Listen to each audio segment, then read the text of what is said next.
Okay, so we just took a fantastic train ride on this train here at the Nevada Northern. Cruised the town of Ely, overlooking it, some of the foothills,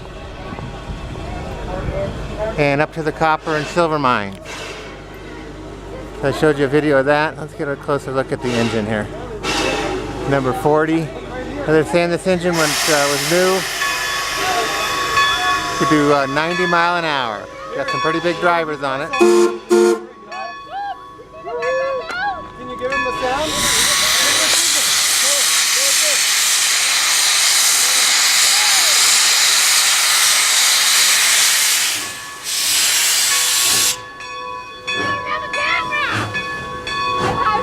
So I wanted to get up in front of the train, but so they just dropped everybody, people that wanted to go on a tour of the engine house. Drop them off, and then they're pulling up now to the station for the rest of the people that don't want to take the tour.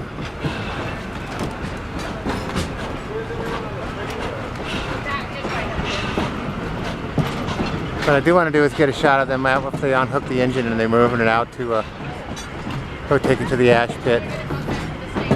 There it is, Nevada Northern in Ely, Nevada. Great museum. Fantastic ride, some really wonderful sights.